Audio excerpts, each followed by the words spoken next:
A lot of people, when they're hunting for a new job, they hear about the big name companies and their mouths just start watering, you know? If I could get a job working for Microsoft, can you imagine how big I would be? Can you imagine how good the word Microsoft would look on my resume?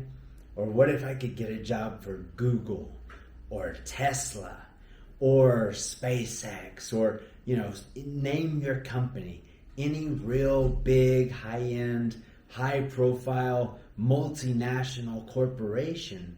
If I could only sign on with those guys, wow, I would be shooting up in my career like a rocket ship. I would be paid millions of dollars. I'd have a giant house and a Testarossa in the driveway.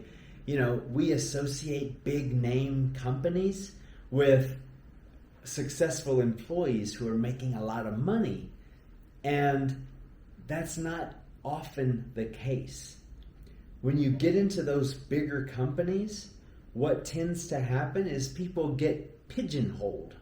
Okay? If you're not familiar with that term and what that means, is at my company I have 100 PLC programmers.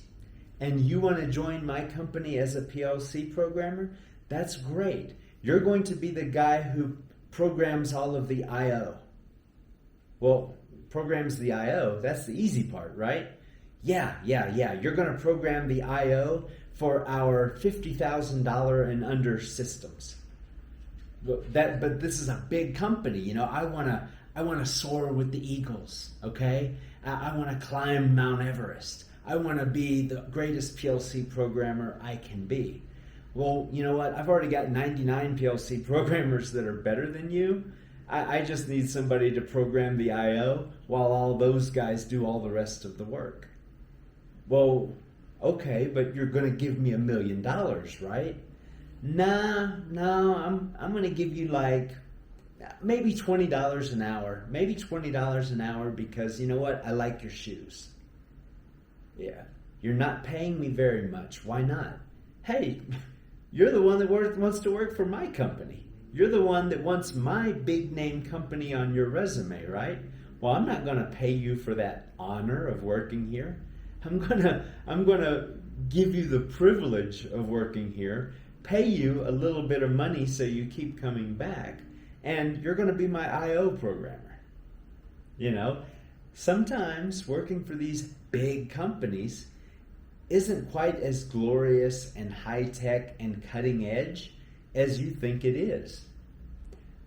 On the other hand, let's talk about you go and get a job for that little small $1 to $5 million a year company. Guess what? You're not a PLC programmer.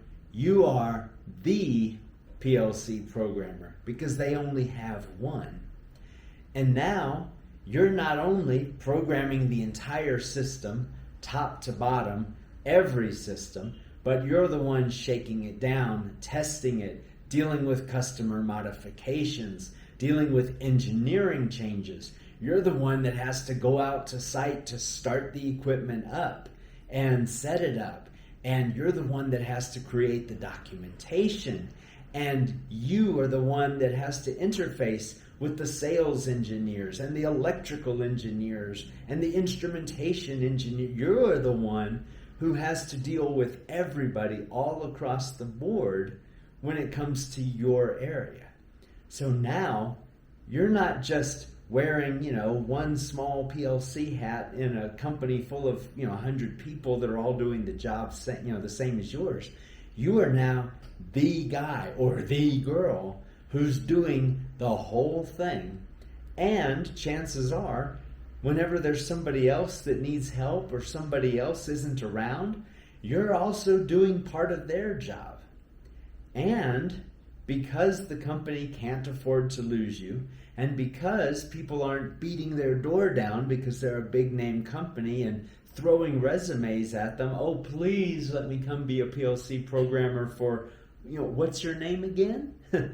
Okay, now you have some real value to this company, and especially you've been there for a few years and you've proven yourself and you know their business, well, yeah, now, $70, $80, $90,000 a year, that's pretty reasonable, because replacing you would be very hard.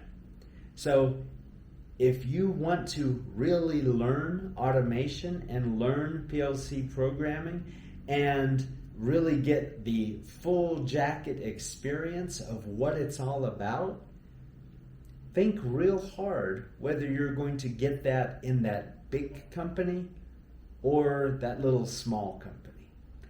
I'm telling you, I learned all of my PLC skills working in small companies you've never even heard of, and I'd be surprised if they were even still in business today. All right? But those small companies, the place that I was at when I learned how to program PLCs, I was also doing some of their IT work.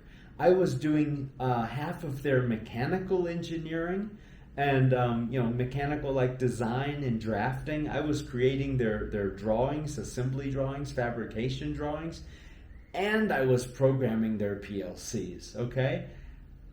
I'm just saying, do not undervalue the prospect of working for a small company, especially in the beginning of your career, because that small company will give you so much more, so much fuller experience than those big companies, that even though it's not as shiny on a resume, when you walk into your next interview and show what you can do and explain what you've done, I tell you what, that more than makes up for the fact that your last company wasn't Microsoft.